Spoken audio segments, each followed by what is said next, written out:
Today's story explores three mysterious and controversial deaths that shook communities and sparked nationwide debates. First, the discovery of Kendrick Johnson's body inside a rolled-up gym mat at his high school leaves behind unanswered questions and allegations of a cover-up. Next, the tragic shooting of Laquan McDonald by a police officer ignites outrage and fuels calls for justice against systemic brutality. Finally, Tamla Horsford's unexplained death at a house party raises chilling questions about what really happened that night. But before we dive into these cases, if you're a fan of the strange, dark, and mysterious delivered in story format, you've come to the right place. We upload daily, so don't forget to subscribe and turn on notifications so you never miss an upload. Alright, let's get into today's story.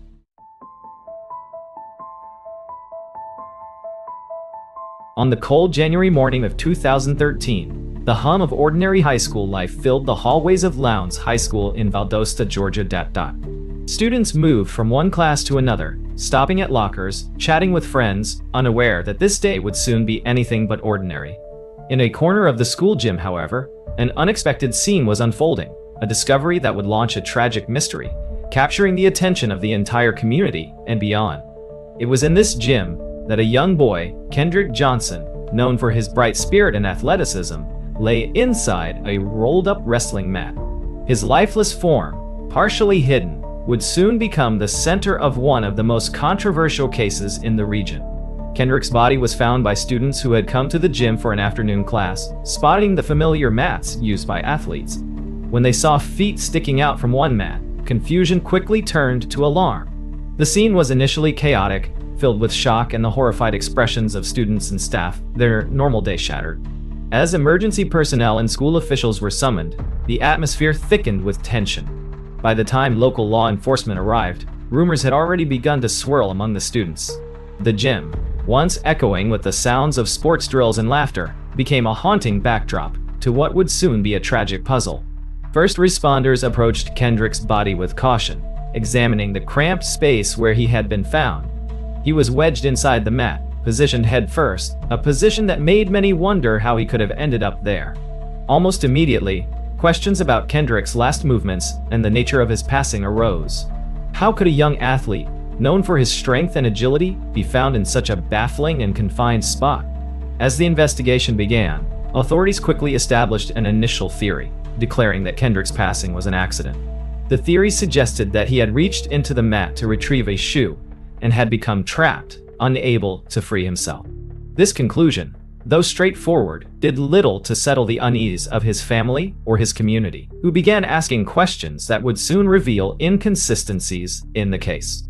Kendrick's parents were among the first to voice concerns. They remembered their son as a careful, vibrant young man, and they could not reconcile his character with the explanation given by authority. To them, the accident theory seemed incomplete, even implausible. As they reviewed the details of his case and pushed for further investigation, more layers of complexity began to emerge, fueling their determination to find answers. In the days following the discovery, media outlets took note, bringing public attention to the questions that Kendrick's family and friends were raising. With every headline, more people began scrutinizing the events at Lowndes High, sparking a mixture of grief and anger within the community. Social media became a platform for discussing the case, spreading word of the tragic incident far beyond Georgia. People from all walks of life across the country began to follow Kendrick's story. Meanwhile, local authorities were proceeding with the case, but the community's growing unease pressed them to release more details. The official autopsy, performed shortly after Kendrick's body was found, identified asphyxiation as the cause. However, this explanation only fueled further suspicion. Many began to ask if other possibilities had been overlooked. To bring clarity, Kendrick's parents sought out an independent autopsy, hoping for a definitive answer. The results, however, would only add fuel to the already blazing fire of doubt and speculation. The second autopsy, conducted independently at the insistence of Kendrick's family, brought a twist that deepened the mystery. Its findings revealed an unsettling discrepancy: blunt force trauma, specifically on Kendrick's neck and jaw, suggesting a struggle rather than an accident.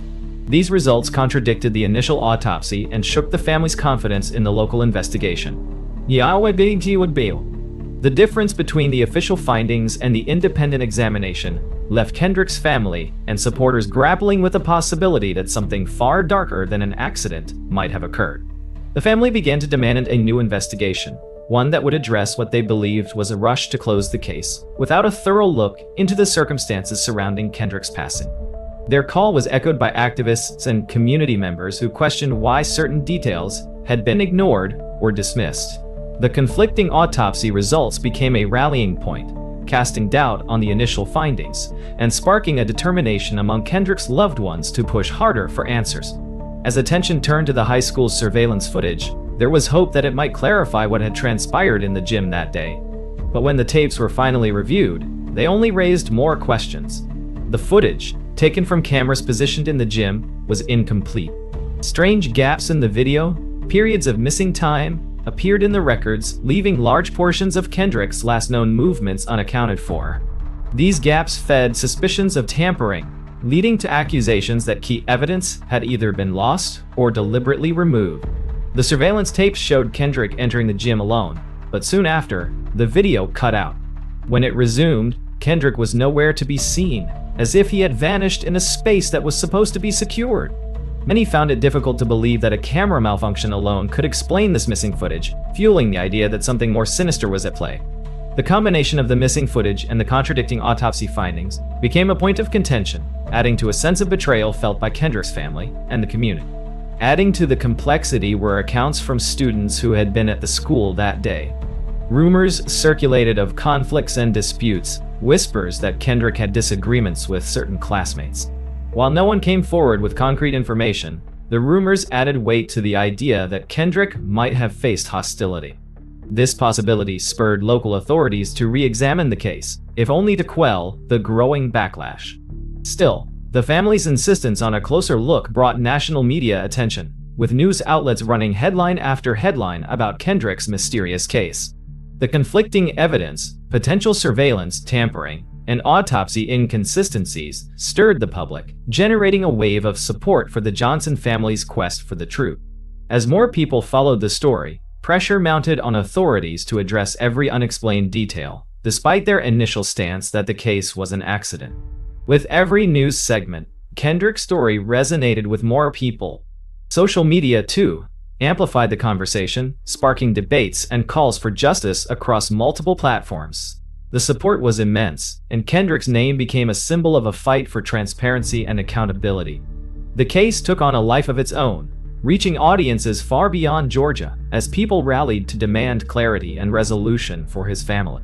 As Kendrick Johnson's case drew increasing public scrutiny, investigators began a fresh review of the details surrounding his final moments and the evidence collected from the scene. Every element of the investigation was now under a magnifying glass, with Kendrick's family, media, and supporters demanding that no lead, however small, be overlooked. In the re-examination, attention shifted to physical evidence gathered from the gym and its surroundings. Among the items retrieved were Kendrick's shoes, scattered near the mats in a way that seemed haphazard. These shoes held traces of blood, yet they were found oddly out of place, with one positioned atop a mat rather than inside it where Kendrick's body had been discovered. This strange arrangement added to the questions about how Kendrick ended up in such an unusual position, and it further fueled suspicions about possible foul play. Investigators also looked closely at the materials near Kendrick's location within the mat, including personal items that were left seemingly untouched. There was a sense of calculated placement about the items, leading many to wonder if any actions had been staged or altered. The presence of blood on nearby surfaces, without matching patterns that would normally indicate a struggle, only deepened the mystery. As more information surfaced, interviews with students and staff who had been present on the day Kendrick was last seen became critical. Several students who had gym classes around the time of the incident described their own confusion and fear, recounting a shared sense that something wasn't right.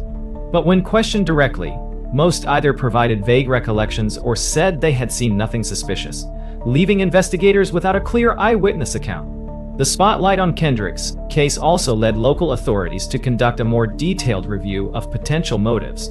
Rumors persisted about possible conflicts, with some accounts suggesting Kendrick had a disagreement with certain classmates in the days before the incident.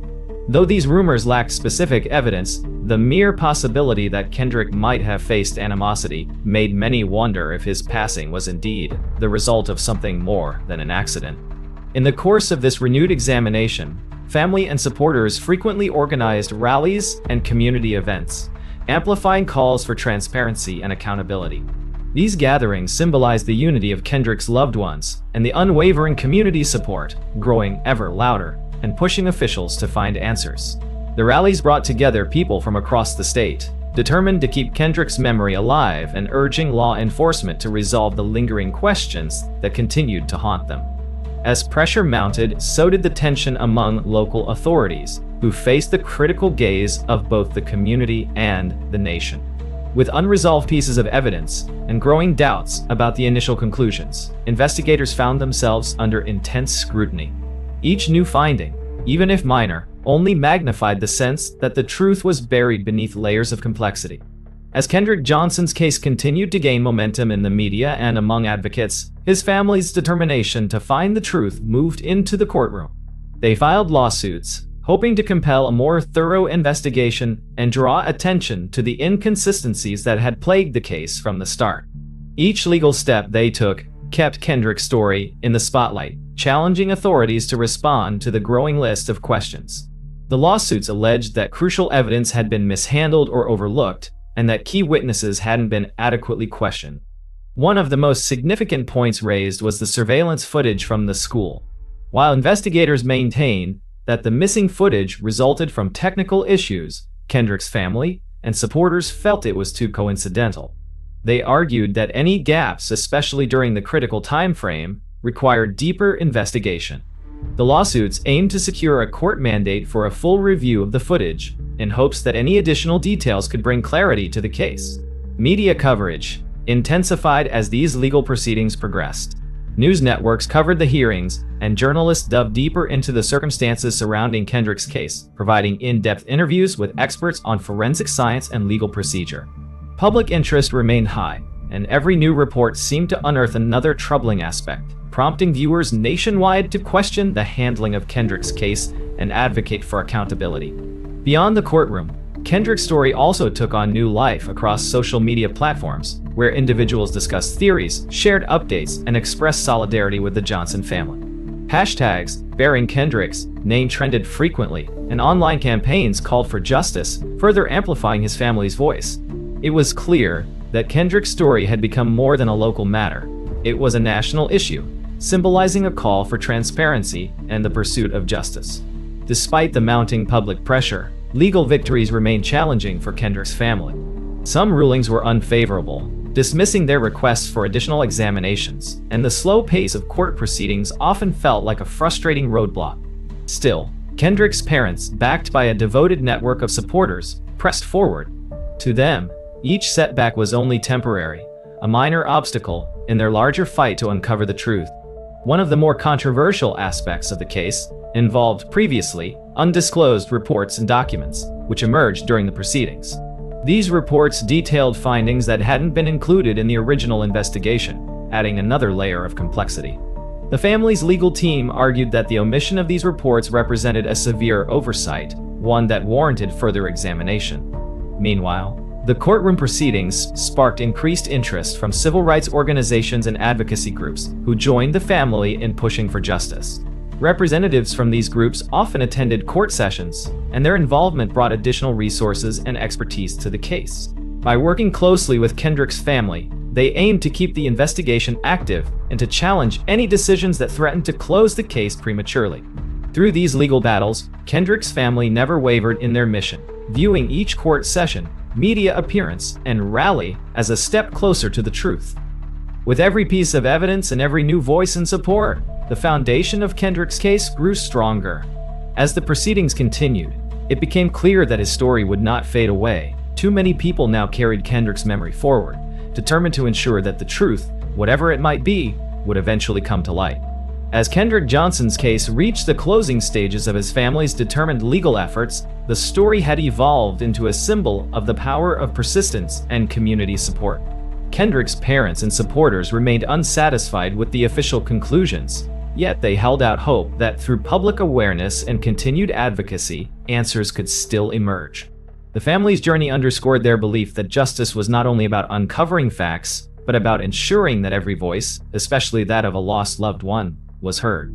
The broader impact of Kendrick's case had become undeniable. Across the country, conversations around transparency in investigations, especially in cases involving young people, took on new urgency. Lawmakers, activists, and concerned citizens called for policy changes that would enforce stricter regulations on evidence handling and mandate greater oversight in cases marked by public doubt. Kendrick's story had shed light on systemic issues, and his family became spokespeople for others facing similar struggles, using their own grief as a means to advocate for meaningful change. In Valdosta, Georgia, Kendrick's memory was honored through community events, memorials, and fundraisers, as his family and friends sought to ensure his name would be remembered. These gatherings became not only a way to pay tribute to Kendrick, but also an opportunity to unify the community around the shared goal of transparency. The events fostered a sense of collective healing, a reminder of Kendrick's spirit, and a testament to the power of resilience in the face of unanswered questions. The investigation, which had once seemed at a standstill, eventually led to renewed efforts by outside agencies. Although official statements remained cautious, these external reviews signaled a continued interest in fully examining every piece of evidence, every timeline, and every detail, no matter how small. The Johnson family and their supporters saw this as a glimmer of hope, a sign that, even if justice was delayed, it might not be denied forever. As Kendrick's case became part of a larger movement, it was clear that his legacy had extended beyond his family's initial quest for answers. His story had influenced policy discussions and inspired advocates to push for improvements to investigative procedures and transparency across law enforcement. Through Kendrick, a powerful message emerged that the pursuit of truth can unify people, ignite change, and create a lasting impact, even in the face of formidable challenges. With the case still open and Kendrick's story continuing to reach new audiences, his family found strength in knowing that they had turned their loss into a movement that might prevent similar tragedies for others. For Kendrick's parents, his memory was forever woven into their fight for justice, a legacy of love, resilience, and the unwavering belief that his story, in all its painful complexity, would continue to spark change for generations to come. The next story is called Laquan McDonald. On a crisp October evening in 2014, the city streets of Chicago pulsed under the glow of streetlights. As cars rushed along, the calm was suddenly disrupted by a call over police radios, a disturbance reported in the city's southwest side. Officers were dispatched to investigate, each armed with a quiet urgency. What began as another night on patrol would soon erupt into an encounter that would shape the city's future. Not far from the scene, a young man named Laquan McDonald was walking alone along the industrial roads, his steps erratic and uncertain. The chilly air nipped at his jacket as he moved, hands shoved into his pockets. At 17, he carried the weight of his struggles on his shoulders, his mind racing in a private storm of thoughts, cut off from the world around him. Laquan hadn't gone far when the first police cruiser pulled up. The vehicle's headlights flashed against the darkness, a momentary blinding light illuminating the figure on the road. The officers inside observed him as he continued walking, glancing back but not stopping. Radio chatter confirmed the sighting, and additional cruisers were called to reinforce. As the cars pulled up one by one, the atmosphere thickened, the scene brimming with unspoken tension. Within minutes, a half-dozen police vehicles had formed a perimeter around Laquan, closing in as he walked down the deserted stretch. The flashing lights painted the scene in stark colors, casting shadows against the walls and illuminating his solitary figure. Yet Laquan didn't quicken his pace or turn back. He seemed to be in his own world, with only brief glances toward the officers before turning his gaze back to the road. Inside one of the squad cars, Officer Jason Van Dyke gripped the wheel, watching as Laquan moved between the cruisers. Moments stretched, and the silence of the scene, punctuated only by the hum of engines and the crackle of police radios, heightened the tension. Laquan's figure reflected against the windows as he walked, occasionally raising his arms, as if in a quiet protest against the encroaching officers. With each step, the officer's urgency grew. A command rang out over the radio: "Do not let him get past." One officer stepped out of his cruiser, taking a step toward Laquan. Others followed, their movements methodical, yet calculated. They mirrored one another, their forms looming under the flashing red and blue lights, framing Laquan between the squad cars. What happened next remains preserved in those dashcam recordings, silent yet potent, capturing every movement, every decision made in those crucial seconds. As Officer Van Dyke stepped forward, his eyes locked onto Laquan. With a final tense heartbeat, he raised his arm, drawing his weapon. The air seemed to hold its breath as Laquan stopped, finally turning to face the officer directly, his hands still at his sides. Time slowed in that brief, charged moment, the city's noise fading into an eerie quiet.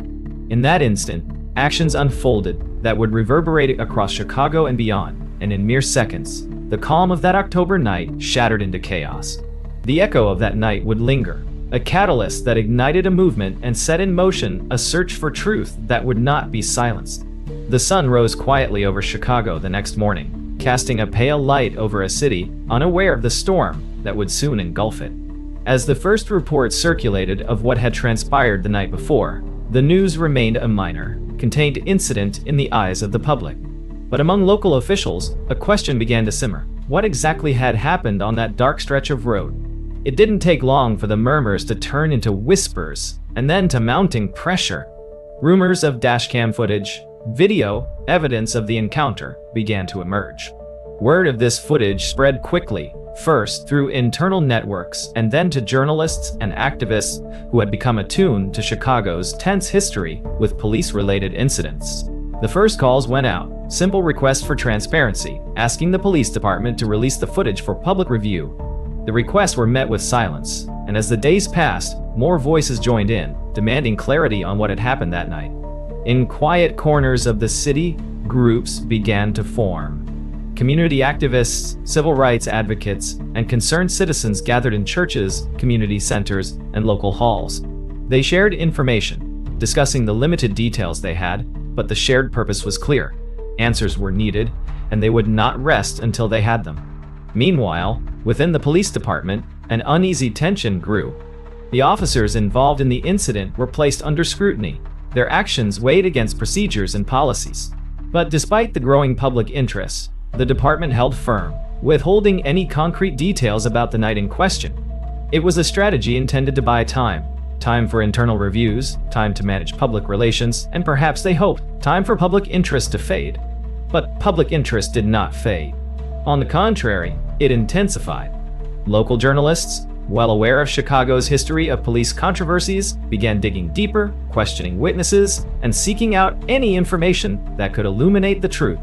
Yet every stone they turned over led to more unanswered questions, deepening the mystery. The frustration only fueled the resolve of activists and reporters, each determined to break through the wall of silence. Finally, after weeks of back-and-forth battles, a legal team supported by local advocacy groups filed a formal request for the release of the dashcam video. It was a bold step, challenging the city's resistance with the force of law, and as the case made its way to court, the tension reached new heights. People gathered outside the courthouse, holding signs, chanting, and calling for justice. Social media buzzed with updates, amplifying each development and rallying support across the nation. In court, the legal team argued passionately for transparency, contending that the footage was not just a piece of evidence, but a crucial piece of truth owed to the public. The judge listened, carefully considering the pleas for accountability and the voices of those who had been waiting for answers. The decision, when it came, was swift and definitive. The video would be released. A quiet but electric anticipation rippled through the city. People gathered in their homes, in cafes, and in community centers, bracing for what they would see. At last, the footage was made public.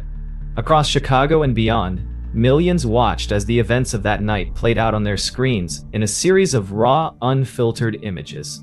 The footage began with Laquan's figure, illuminated in the headlights, walking alone on that empty road, just as described. As officers approached, the silence of the recording seemed almost unbearable, amplifying the weight of each second. And then, in the span of mere moments, the scene turned tragic. A flash of movement, an officer's actions, and the sudden, irreversible outcome. The reaction was immediate, a wave of grief and shock flooding across Chicago. For many, the video left no room for doubt. It was a stark, painful reminder of a deeply rooted issue within the city. Protests sprang up almost immediately, led by community leaders who called for change, for justice, and for accountability. They gathered by the hundreds, then by the thousands, marching through the streets with signs that read, "Justice for Laquan" and "We demand change." The outcry was intense and unrelenting, reverberating across the nation as media outlets began covering the story with fervor. In the midst of this upheaval, city officials scrambled to respond, caught off guard by the intensity of the public's reaction. Leaders within the police department, the mayor's office, and the city council held emergency meetings, debating how best to manage the situation. Statements were issued, expressing condolences, affirming the need for justice, and promising thorough investigations. Yet for many, these words rang hollow. The demand for real change grew louder, as trust in the city's promises had long since worn thin. The streets of Chicago pulsed with energy, the people's voices growing louder with each passing day. This was no longer a story confined to Chicago. It had become a symbol, a rallying cry for accountability, echoed in communities across the country. And while some city officials struggled to keep up, others began to see the undeniable urgency of the moment. The truth had been seen, and there was no turning back. As the protests grew, the city's corridors of power found themselves under unprecedented scrutiny.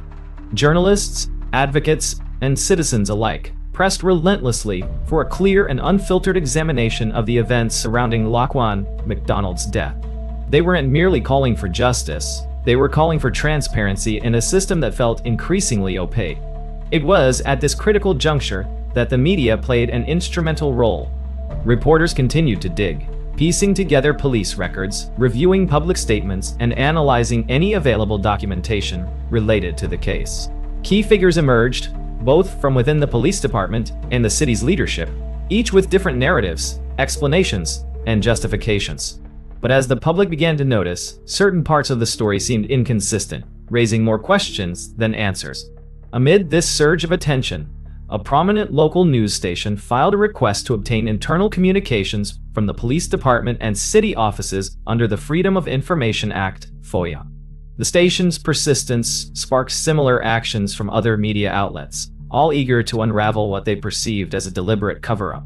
The FOIA requests, however, were met with delays, redactions, and even outright refusals. The public grew frustrated, sensing that information was being deliberately withheld. At the heart of their concern was the question of accountability, not only for the actions that had taken place that night, but also for the seeming lack of urgency in addressing them afterward. The city was forced to confront its own policies, procedures, and, perhaps most importantly, the underlying attitudes that had allowed these events to unfold without immediate repercussions. As court orders continued to demand the release of additional records, a story began to emerge that shook the public's confidence even further. Documents revealed that high-ranking officials within the department and city administration had reviewed the footage within days of the incident. The revelations pointed to a series of decisions made in the days and weeks following the incident to withhold the video, keep the officer involved on paid leave, and delay any concrete disciplinary action. These revelations cast a long shadow over Chicago's leadership, and soon enough, pressure from the public and media forced the resignation of several officials, with calls for further investigations into possible misconduct. Among the most shocking findings was evidence of communication between the city's office and various officials, discussing the potential fallout if the footage were to become public. The situation was no longer about a single incident. It had expanded into a broader examination of institutional practices and accountability.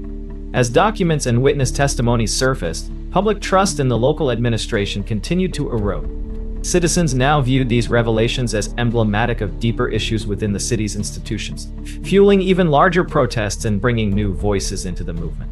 Community organizers and activists who had long advocated for police reform took on new significance, speaking out in public forums, city council meetings, and even national news networks. They were no longer simply demanding answers. They were demanding change. In a show of solidarity, activists from across the country descended on Chicago, bringing with them lessons from their own communities. They shared strategies, resources, and encouragement, uniting with local leaders to amplify their message. The movement took on new life, bridging communities and creating a network of individuals unified in their call for justice. The protests reached a fever pitch, with crowds gathering outside City Hall, chanting, "No justice, no peace," their voices echoing through the streets. City leaders, caught in the crosshairs of mounting public anger and increasing legal pressure, struggled to keep pace with the evolving crisis. They knew that the issue extended far beyond a single case. It was now a question of the city's fundamental values, of how it treated its residents, and of what steps it would take to ensure accountability and justice for all. Amidst the turmoil, the justice system moved forward, preparing for the case against Officer Jason Van Dyke. For many, the court proceedings represented a critical moment, an opportunity for the truth to be scrutinized under the law, and for accountability to be served. The case became a focal point for advocates across the country, all watching to see if the legal system would rise to meet the public's demands for justice. As the trial date for Officer Jason Van Dyke approached, the intensity in Chicago reached a boiling point. Crowds gathered outside the courthouse daily, holding signs and calling for justice, each day bringing new faces and renewed energy. For the public, this trial represented more than just a search for accountability for Laquan McDonald's death. It was a moment of reckoning for the entire city. The proceedings began under the watchful eyes of the public and media, both in the courtroom and in the streets. Evidence was carefully presented, every detail scrutinized in front of an audience eager to see justice served. Prosecutors introduced expert testimonies and forensic reports, painting a picture of the events that had unfolded on that fateful night. The dashcam footage was played in the courtroom, a silent witness to the tragic outcome, its images seared into the minds of all who watched. Each day of testimony heightened the emotional weight in the room. The accounts of fellow officers, forensic experts, and witnesses all worked to piece together the moments leading up to the incident. The prosecutors argued that the use of force was unwarranted, presenting evidence they believed would demonstrate that other options had been available that night. They spoke of missed opportunities for de-escalation and pointed to police protocols that had been either ignored or violated. The defense countered with a narrative of fear and perceived danger, portraying the events from Van Dyke's perspective. His legal team argued that, in the heat of the moment, Van Dyke had felt he had no choice. They highlighted the split-second nature of his decision, painting a picture of a man caught in what they called an impossible situation. But as the evidence unfolded, the defense's argument seemed to waver under the weight of the footage and forensic analysis. The public, already suspicious of the defense's narrative, became even more vocal as each detail emerged. Outside the courthouse, community leaders and activists maintained a constant presence, their voices a reminder of the stakes of the trial. The movement, once focused on justice for Laquan, had evolved into a citywide call for reforms, demanding a full reevaluation of Chicago's policing practices and accountability measures. The phrase "justice for Laquan" had grown to symbolize a broader fight, encompassing the hopes and frustrations of people across Chicago and beyond. In the courtroom, the tension was palpable. Families sat alongside community members and activists, all of them silent witnesses to a process they hoped would affirm their pursuit of justice. Onlookers noted the moments when the prosecution revealed evidence that seemed to directly contradict Van Dyke's account, highlighting discrepancies that suggested the actions taken that night were neither necessary nor justified. The prosecution's case rested on the idea that justice could not be served without holding individuals accountable for decisions that had led to such a tragic outcome. The trial continued for days, each session an exhaustive examination of evidence, testimonies, and arguments. Finally, closing statements were made, each side presenting their final arguments to the jury. As the jury deliberated, the city held its breath, the streets quiet for the first time in weeks as people awaited the outcome. The decision, they knew, would resonate far beyond the walls of the courthouse. It would either affirm or shake their faith in the justice system. When the verdict was finally announced, a wave of emotion rippled through the city.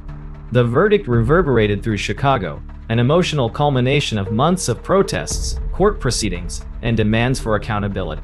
Some felt that justice had finally been served, while others saw the outcome as only a partial victory in a much larger struggle. On the streets, reactions varied, but one thing was clear: Laquan McDonald's death had ignited a lasting movement that would not be extinguished. In the weeks following the trial, city officials announced a series of police reforms aimed at rebuilding trust within the community. New training protocols were introduced, focusing on de-escalation techniques and mental health awareness. Officers would now receive mandatory training in conflict resolution, with an emphasis on reducing the use of force in tense situations. These changes, officials hoped, would address some of the deep-rooted issues that had come to light during the trial and would mark the beginning of a new era for the city. Community leaders and activists, though cautiously optimistic, continued to push for further reform. Many felt that while these steps were promising, they only scratched the surface of the systemic changes needed.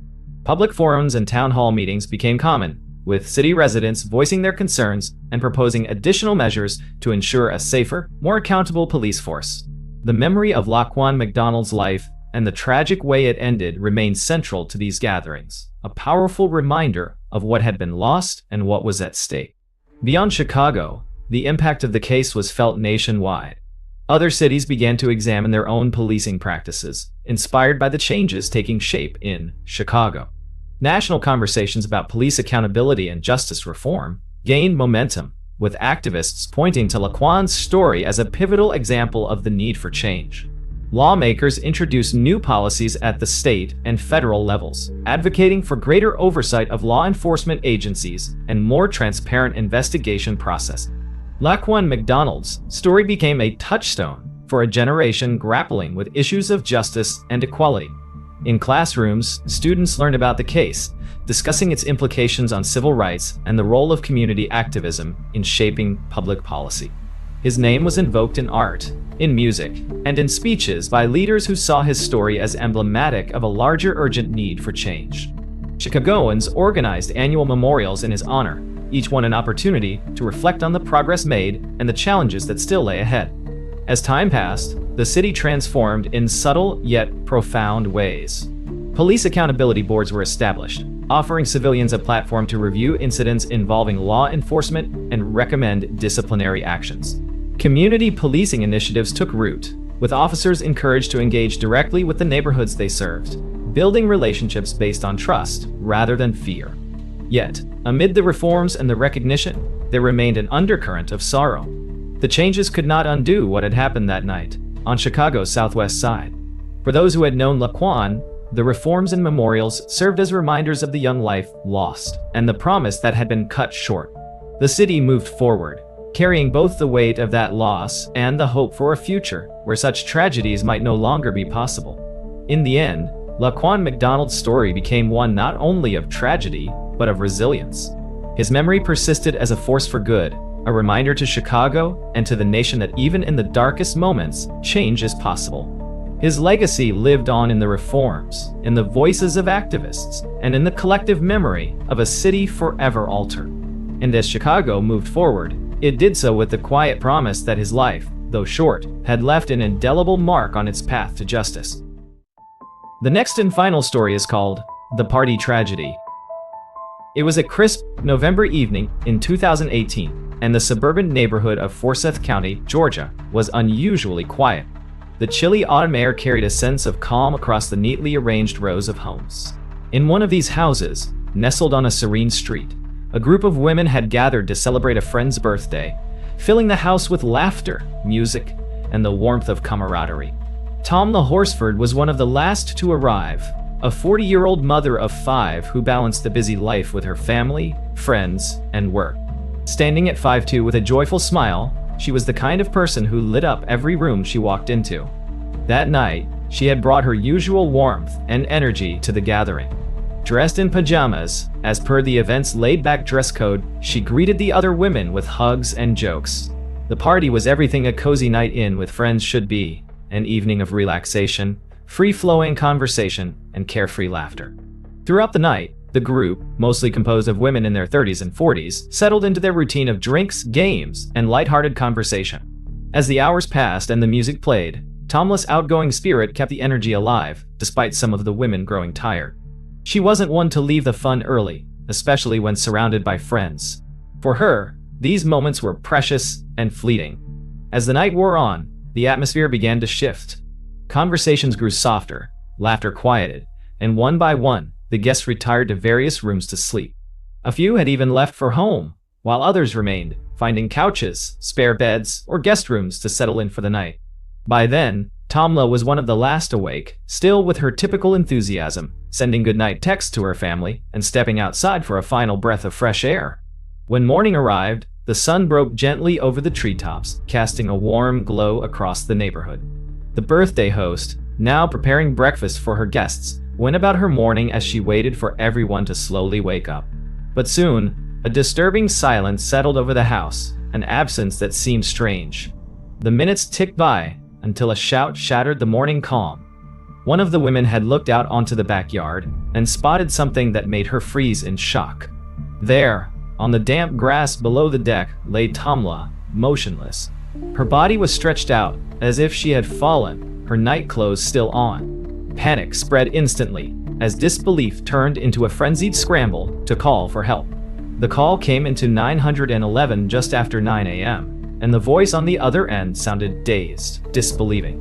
"We have an unresponsive guest. She's not moving," the caller stated. She was in the backyard. The dispatcher responded swiftly, advising that help was on the way. But even before the paramedics arrived, there was an undeniable feeling that something had gone terribly wrong. As law enforcement officers arrived at the scene, the gravity of the situation began to settle in. Tamla Horsford, a woman full of life just hours earlier, was now lying still on the cold earth, her fall a tragic contrast to the joy that had filled the house the night before. Officers carefully documented the scene, taking note of the position of her body and any immediate evidence. What stood out most was the absence of any clear explanation. How could a joyful night among friends end with such a haunting sight? The medical examiner was called to the scene, and initial assessments pointed to a possible fall from the deck above. But the more investigators examined, the more questions arose. The height of the deck, the positioning of her body, and certain injuries didn't immediately align with what might be expected from a simple fall. Yet, there were no signs of a struggle or any clear indicators of foul play. Over the next hours, interviews were conducted with everyone in the house. Each person recounted their version of the evening, the games they played, the drinks they shared, and the conversations they had. As stories were compared, certain inconsistencies began to emerge. Tamla had stayed up later than the others, and she'd been the last one seen awake. She'd gone outside alone, but why? And what could have led to her tragic fall? The investigation grew tense as questions multiplied. Statements from those at the party varied slightly, sometimes contradicting one another in small but critical details.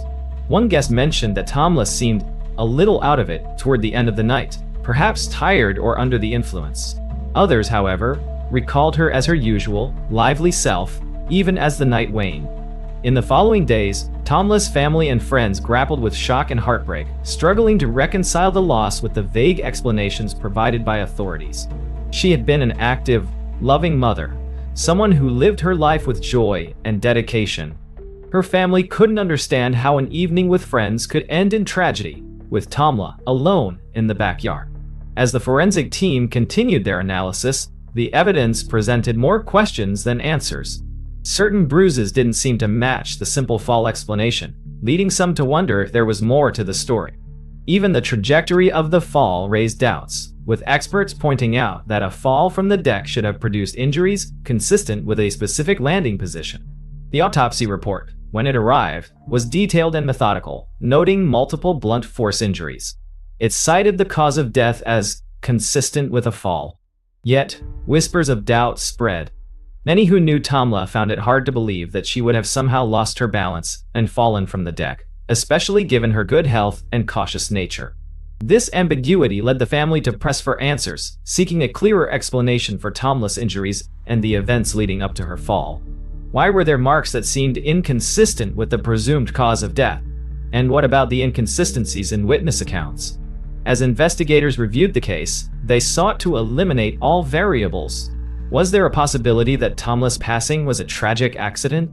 Or was it something else entirely? As investigators combed through the details surrounding Tamla Horsford's tragic fall, more questions arose, leading them to dive deeper into the events of that night. The scene at the home remained under scrutiny, with investigators meticulously retracing every step. The interviews conducted with the party attendees had produced a puzzling array of statements, each offering its own perspective, but leaving a haunting ambiguity that would not easily settle. The attendees had all presented themselves as friends of Tamla's or close acquaintances of the host, and each insisted that the night had been an innocent gathering, nothing more. Yet, detectives noted certain hesitations in their testimonies, small gaps or moments of nervous laughter that seemed to suggest more than the words being spoken. Some recalled Tamla's demeanor as cheerful, while others said she seemed tired or out of it. The detectives couldn't help but feel that there was an underlying tension, as if not everyone at the gathering had known Tamla equally well or shared the same sense of camaraderie. Forensics teams returned to the scene to search for any further clues on the deck where Tamla had last been seen. The height from which she would have fallen was substantial, and although the landing could account for certain injuries, there were marks on her body that seemed inconsistent with a single impact. The railings of the deck were inspected closely, with teams looking for any possible disturbances or evidence of a struggle. But no scuffs, scratches, or evidence on the railing itself gave definitive answers.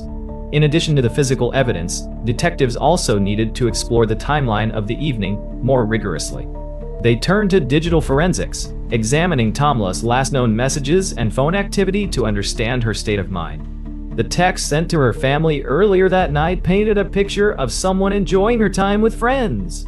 Her last message, sent around midnight, was a simple "good night, love you" to her husband and children, indicating that she intended to stay the night and believed it would be a quiet, restful evening.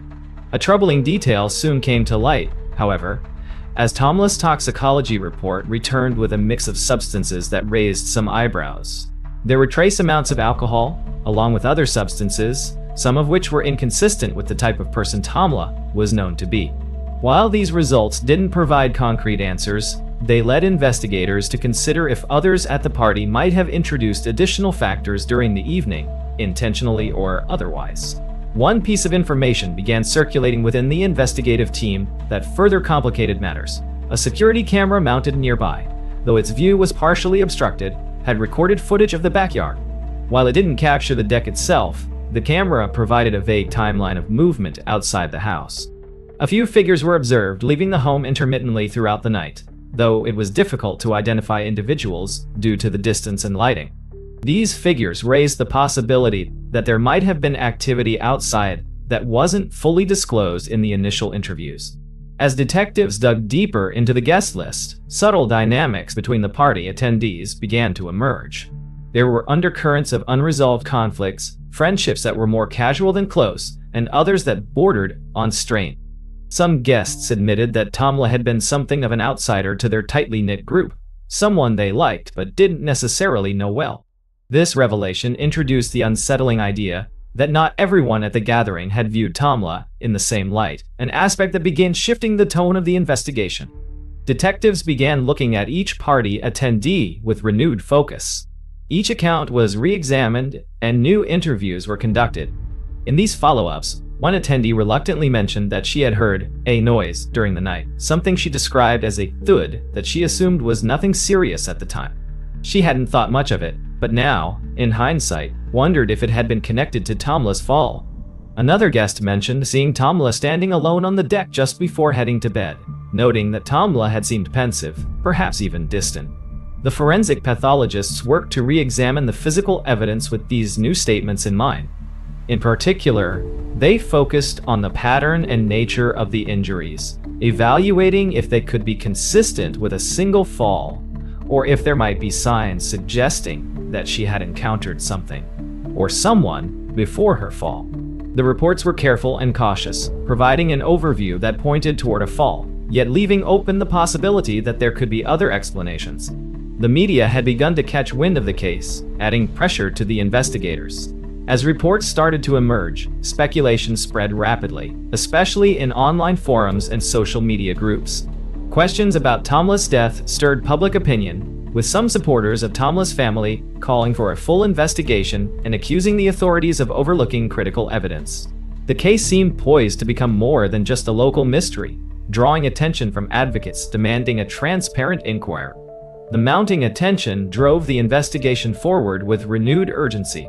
Detectives worked tirelessly to reconstruct the timeline of that fateful evening, re-evaluating even the smallest details that might have been missed. The attendees at the party, once viewed as witnesses, now found themselves facing tougher scrutiny. Detectives questioned each one about potential conflicts, unknown factors, and the overall tone of the evening. The line of inquiry was clear. Was this truly an accident, Or was there more lurking beneath the surface? A new theory began to take shape, suggesting that if Tamla's fall hadn't been accidental, there could have been something, or someone, at play. Investigators wrestled with the fact that a definitive answer still eluded them. Even the forensic evidence, which they had hoped would provide clarity, seemed to pose more questions than it answered.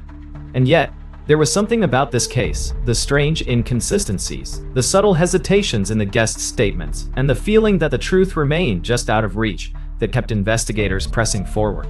The investigation, now growing colder with each passing week, seemed to reach a standstill. Yet, for those close to Tamla, the sense of loss was only just beginning to settle in. The weight of unanswered questions and unresolved sorrow loomed over her family, a reminder of the night that had changed everything in ways they still could not comprehend. The investigation into Tamla Horsford's death now carried a heavier weight, both for the authorities and for her family, who had grown increasingly vocal in their demand for answers. Local media outlets had begun covering the case more frequently, and the story had now reached a broader audience. With each article and news segment, the public grew more involved, with many questioning how a seemingly innocent gathering could end in such a tragic incident. The growing spotlight prompted the investigators to revisit every angle of the case, combing over evidence that had previously been set aside and reevaluating statements from everyone involved. Within the walls of the Forsyth County Sheriff's Office, a series of meetings took place to discuss the case's unresolved elements. Detectives analyzed Tamla's toxicology report once more, scrutinizing each detail for any overlooked clues. The report had shown moderate alcohol levels and traces of other substances that weren't unusual for a social gathering, but still raised questions, especially given the injuries Tamla sustained. Was it possible that these factors had contributed to her fall? Or was there something else entirely that had yet to be uncovered? As the days passed, Tamla's family members continued pressing for more information. Her husband, children, and close friends all described her as a cautious, level-headed person who would not have easily lost her balance. This testimony only added to the family's suspicions. They wanted assurance that every possible explanation was being explored, and that the investigation was not resting solely on the assumption of an accidental fall. Meanwhile, the friends who had attended the party found themselves under increasing public scrutiny, with some questioned not only by law enforcement, but by members of the community who were following the case closely. Detectives decided to re-interview key witnesses from that night, particularly those who had last seen Tamla. They hoped to uncover any subtle details that might offer a new perspective. Each person recalled slight variations in their stories, details about Tamla's behavior, and their impressions of her mood. A few of them reiterated that Tamla had seemed unsteady or off balance toward the end of the night, but others mentioned that she was her usual, joyful self. These inconsistencies continued to cloud the investigation.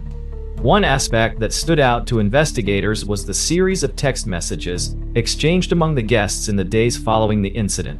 Some messages hinted at a nervousness among the attendees, with phrases that seemed oddly specific, as though certain people were making efforts to reassure one another that the night had been a typical, uneventful gathering. In a small community where word traveled fast, it was not unusual for people to worry about being judged, but the tone of these messages left detectives with a lingering feeling that more was being left unsaid. For Tamla's family, time seemed to slow down as they awaited further information. The family's own inquiries led them to reach out to advocates who specialized in cases involving ambiguous circumstances. These advocates brought attention to other cases with similar elements and began calling for greater transparency. They encouraged the family to request a second autopsy and to pursue answers through any means necessary. For the investigators, this growing public involvement added another layer of pressure to an already complex case. Soon, the case file grew thicker with added reports, statements, and forensic analyses. Investigators scrutinized each injury Tamla had sustained, paying close attention to those that seemed inconsistent with a fall. Could the injuries have been the result of an accident, or did they suggest something else? This question lingered, even as new information surfaced. For example, it was noted that Tamla had a mark on her wrist, a detail that left detectives wondering if it had occurred before or after the fall. Despite the influx of public opinion, the investigators' objective remained clear. They were determined to uncover the truth behind Tamla's passing. In their search for clarity, they began consulting external experts, forensic specialists who had experience with similar cases. These experts reviewed the case files, examining Tamla's injuries from multiple perspectives, and offered insights that encouraged investigators to consider every possible explanation. As the investigation continued, the family held on to hope, seeking justice for the loved one they had lost far too soon. The passing days did little to diminish the questions that weighed on everyone involved, and with each layer of the case, it seemed the answers were as elusive as ever. The growing scrutiny around Tamla Horsford's case only intensified as new information emerged. Pressure from both the family and the public prompted the sheriff's office to bring in an external team to conduct a thorough review. This team included forensic specialists and investigative consultants who specialized in analyzing cases that had fallen into unresolved territories. Their role was to provide an objective assessment of the evidence and offer any additional insight that might help lead to the truth. The investigators went over the scene once again, this time paying close attention to every element in the backyard and surrounding areas. The deck, where Tamla was last seen, remained a key focal point. Experts analyzed the railing height, the angle of the ground below, and even the layout of the deck furniture to determine if anything might have contributed to an accidental fall. One consultant suggested reenacting potential scenarios to examine if the positioning of her injuries matched a single, linear fall. This approach introduced new questions. The angles, for instance, suggested that for Tamla to have fallen in the exact position she was found, certain conditions would need to align almost perfectly. The implications of these findings were subtle but significant, casting doubt on the notion that her fall had been entirely accidental. The physical injuries that Tamla had sustained also underwent re-evaluation. Medical experts were brought in to analyze the autopsy results, with particular focus on certain bruises and abrasions. While the autopsy had indicated injuries consistent with a fall, a few were notably less common in similar incidents. Some experts pointed out that specific types of injuries usually involved contact with multiple surfaces, rather than just a single fall. This analysis introduced the unsettling possibility that Tamla's fall might have been interrupted or complicated by other factors, though exactly what those might have been remained unclear. The detectives returned to the party attendees once more, asking each of them for any further details or forgotten moments that might provide insight. This round of questioning felt more intense, especially with the added attention from external investigators. Some guests reiterated that they had gone to bed early and had no idea what happened after that, while others offered only vague memories.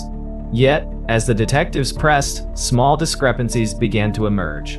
One attendee admitted she had heard a door opening and closing late into the night, though she assumed it was just Tamla stepping outside. Another recalled voices near the deck, but hadn't been able to make out what was said.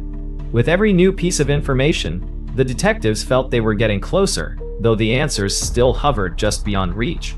When the family requested a second autopsy, the external forensic team approached it with care. Understanding the gravity of the situation and the importance of answering the family's questions as comprehensively as possible, they revisited the initial findings, ensuring that nothing had been missed, and compared their findings to similar cases. Their examination noted similar injuries, but also highlighted the unique aspects of Tamla's fall and the surrounding circumstances, which remained unusual for a straightforward accident. As the case unfolded further, additional parties began expressing interest, including civil rights organizations that advocated for transparency in investigations. These groups worked alongside Tamla's family, seeking clarity and ensuring that every possibility was thoroughly explored. Their presence added both support and urgency, bringing increased media attention to Tamla's story and prompting the sheriff's office to make more of their findings public. The details of the case file, now more scrutinized than ever, became a focal point for investigative journalists and online communities alike. People from across the country debated the case, forming theories based on the available information and the inconsistencies in the witness statements. The collective demand for answers seemed to grow stronger each day, pressing the investigators to leave no stone unturned. Meanwhile, Tamla's family continued to grapple with the weight of her absence, navigating their grief while holding on to the hope that one day, all the pieces of the story would come together. As the investigation moved forward, every effort was made to address the lingering doubts surrounding Tamla Horsford's tragic passing. Despite exhaustive questioning and forensic analysis, a sense of mystery clung to the case. The community remained divided. Some believed the night had simply taken a tragic turn, while others suspected that vital details were still hidden.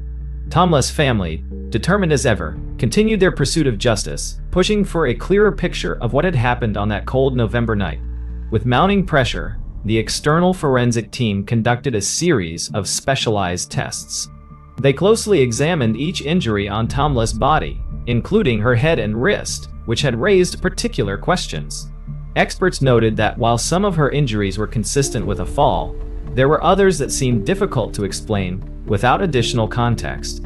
These findings were carefully documented, and although they didn't provide conclusive evidence of foul play, they further emphasized the complex nature of her passing. This new round of forensic results prompted another look at the testimonies of the party guests. Investigators grew increasingly focused on the statements given by those who had been closest to Tamla during the night, re-examining the accounts in hopes of spotting anything that might clarify the uncertainties.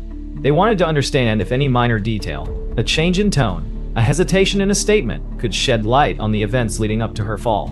One attendee, during a re-interview, hesitated when questioned about the final hours of the evening.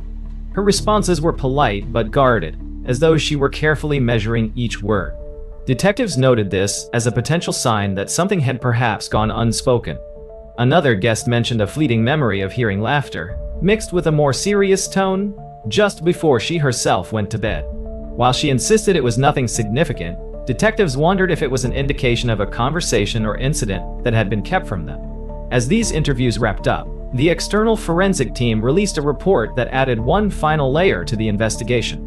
The report concluded that while an accidental fall remained a plausible cause of death, certain injuries and circumstances couldn't be entirely reconciled with that theory. The physical evidence, while largely consistent with a fall, still left gaps that troubled both the team and Tamla's family. They emphasized that some details might remain unexplained, as is often the case in complex investigations. This conclusion, though measured, struck a bittersweet note for Tamla's family and friends, who had hoped for a more definitive answer. In the end, the case reached an official close, though the questions and theories surrounding Tamla's passing remained part of her story. For her family, the pursuit of truth was as much about honoring her memory as it was about understanding what happened.